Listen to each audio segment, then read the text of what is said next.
بسم اللہ الرحمن الرحیم۔ السلام علیکم دوستو، سورہ آل عمران قرآن کی تیسری اور مدنی صورتوں میں سے ہے جو تیسرے اور چوتھے پارے میں واقع ہے۔ اس سورہ مبارکہ کا نام آل عمران آیت نمبر 33 سے لیا گیا ہے۔ حضرت عمران حضرت مریم علیہ السلام کے والد گرامی اور حضرت عیسیٰ علیہ السلام کے نانا محترم ہیں۔ ایک شخص نے اپنی نماز میں سورہ بقرہ اور سورہ آل عمران پڑھی۔ اس کے فارغ ہونے کے بعد حضرت قعب نے فرمایا، اللہ کی قسم جس کے ہاتھ میں میری جان ہے، ان میں اللہ کا وہ نام ہے کہ اس نام کے ساتھ جب کبھی اسے پکارا جائے وہ قبول فرماتا ہے۔ اب اس شخص نے حضرت قعب رضی اللہ تعالی عنہ سے عرض کی کہ مجھے بتائیے وہ نام کون سا ہے۔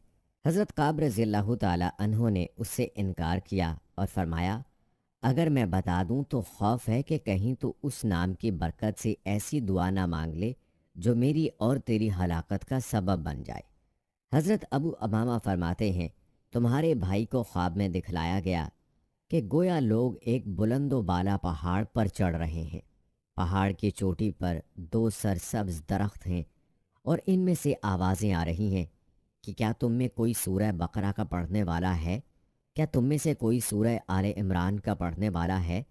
جب کوئی کہتا ہے کہ ہاں، تو وہ دونوں درخت اپنے پھلوں سمیت اس کی طرف جھک جاتے ہیں اور یہ اس کی شاخوں پر بیٹھ جاتا ہے اور وہ اسے اوپر اٹھا لیتے ہیں۔ حضرت دردہ رضی اللہ تعالی عنہا فرماتی ہیں کہ ایک قرآن پڑھے ہوئے شخص نے اپنے پڑوسی کو مار ڈالا، پھر قصاص میں وہ بھی مارا گیا۔ بس قرآن کریم ایک ایک سورت ہو کر الگ ہونا شروع ہوا، یہاں تک کہ اس کے پاس سورہ آل عمران اور سورہ بقرہ رہ گئی۔ ایک جمعہ کے بعد سورہ آل عمران چلی گئی، پھر ایک جمعہ گزرا تو آواز آئی کہ میری باتیں نہیں بدلا کرتی اور میں اپنے بندوں پر ظلم نہیں کرتا، چنانچہ یہ مبارک سورت یعنی سورہ بقرہ بھی اس سے الگ ہو گئی۔ مطلب یہ کہ یہ دونوں صورتیں اس کی طرف سے بلاؤں اور عذاب کی آڑ بنی رہیں اور اس کی قبر میں اس کی دلجوئی کرتی رہیں، اور سب سے آخر اس کے گناہوں کی زیارتی کے سبب ان کی سفارش نہ چلی۔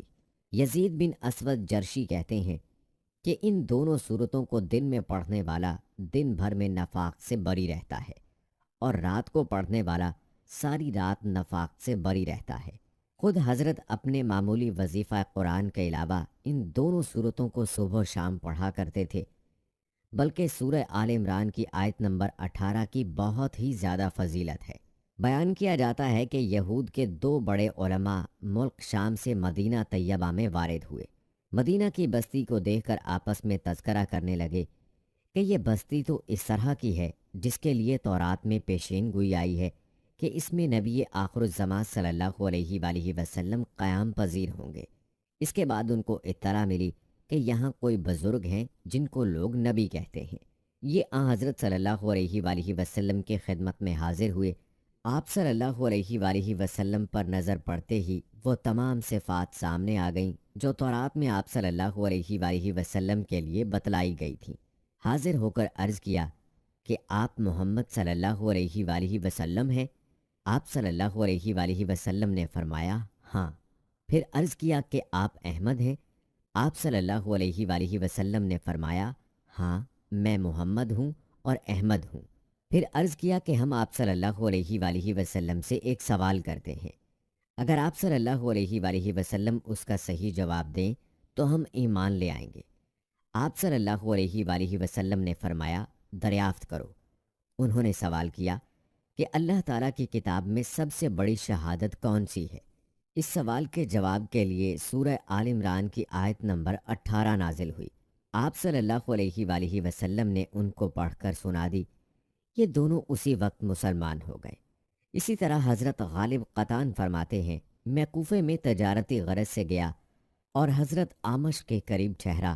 رات کو حضرت آمش تہجد کے لیے کھڑے ہوئے، پڑھتے پڑھتے جب اس آیت تک پہنچے اور فرمایا کہ میں بھی شہادت دیتا ہوں اس کی جس کی شہادت اللہ نے دی، اور میں اس شہادت کو اللہ کے سپرد کرتا ہوں، یہ میری امانت اللہ کے پاس ہے۔ پھر کئی دفعہ یہ آیت پڑھی۔ میں نے اپنے دل میں خیال کیا کہ شاید اس بارے میں کوئی حدیث سنی ہوگی۔ صبح ہی میں حاضر خدمت ہوا اور عرض کیا کہ ابو محمد کیا بات تھی؟ جو آپ اس آیت کو بار بار پڑھتے رہے۔ کہا کہ اس کی فضیلت تمہیں معلوم نہیں؟ میں نے کہا حضرت میں تو مہینہ بھر سے آپ کی خدمت میں ہوں، لیکن آپ نے حدیث بیان ہی نہیں کی۔ کہنے لگے اللہ کی قسم میں تو سال بھر تک بیان نہ کروں گا۔ اب میں اس حدیث کے سننے کی خاطر سال بھر تک ٹھہرا رہا اور ان کے دروازے پر پڑا رہا۔ جب سال کامل گزر چکا تو میں نے کہا اے ابو محمد سال گزر چکا ہے؟ تو کہا کہ سن، مجھ سے ابو وائل نے حدیث بیان کی، اس نے عبداللہ سے سنا۔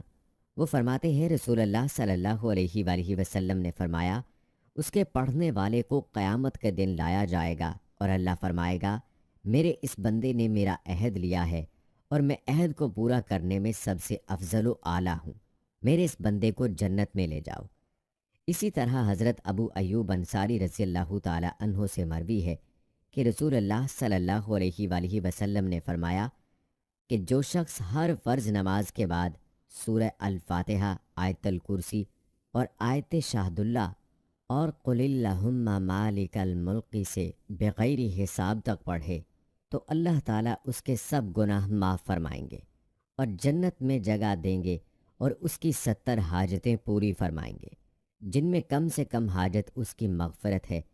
اسی صورت میں اہل دانش و بینش کو اللہ تعالیٰ کی مخلوقات آسمان و زمین اور دن رات میں غور و خوض کی دعوت دی گئی ہے، اور اللہ کے برگزیدہ بندوں کی 5 دعاؤں کا تذکرہ ہے جنہیں شرف قبولیت حاصل ہے۔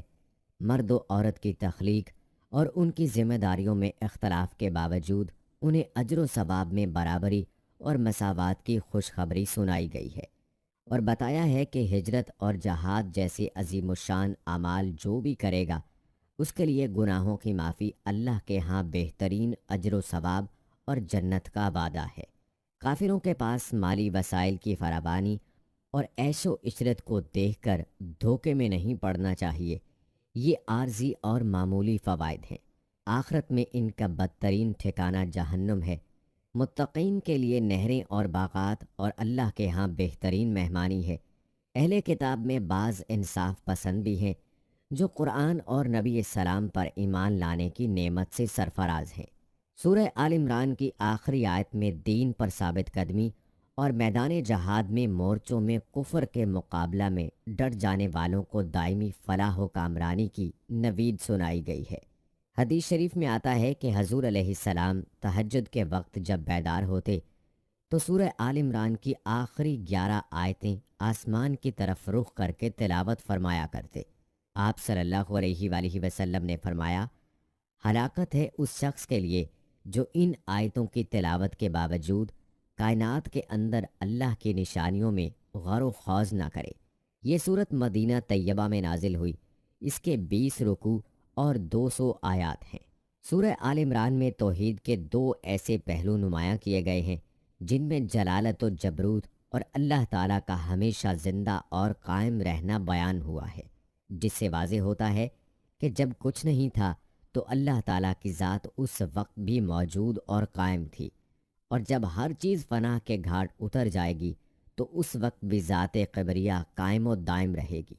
اس صورت کے نازل ہونے کا پس منظر یہ ہے کہ نجران کا علاقہ جو شام اور مدینہ منورہ کے درمیان واقع ہے، وہاں سے عیسائیوں کا ایک نمائندہ وفد رسول کریم صلی اللہ علیہ وآلہ وسلم کی خدمت میں حاضر ہو کر اسلام اور عیسائیت کے بارے میں گفتگو کرتا ہے، اور ساتھ ہی حضرت عیسیٰ علیہ السلام کے بارے میں اپنے عقیدے کا اظہار کرتے ہوئے کہتا ہے کہ وہ اللہ تعالیٰ کی الوحیت میں شامل ہیں۔ سورہ بقرہ میں زیادہ تر یہودیوں کے کردار اور اعتراضات کا جواب دیا گیا ہے، جس میں ضمناً عیسائیوں کا ذکر ہوا تھا، لیکن اس سورہ مبارکہ میں خطاب کا اکثر رخ عیسائیوں کی طرف ہے، جس میں ان کے عقائد و نظریات اور حضرت عیسیٰ علیہ السلام کے بارے میں ان کے شبہات کا جواب دیا گیا ہے۔ جس طرح سورہ بقرہ کا اختتام قرآن کے الفاظ میں مومنوں کی دعاؤں کے ساتھ ہوا ہے، اسی طرح آل عمران کا اختتام مومنوں کی دعاؤں سے ہوتا ہے۔ رسول محترم صلی اللہ علیہ وآلہ وسلم نے سورہ بقرہ اور آل عمران کو 2 نور اور ظاہر و عین قرار دیا ہے۔ آپ صلی اللہ علیہ وآلہ وسلم نے فرمایا ہے کہ قرآن کی تلاوت کیا کرو، کیونکہ یہ روز قیامت اپنے پڑھنے والوں کا سفارشی ہوگا،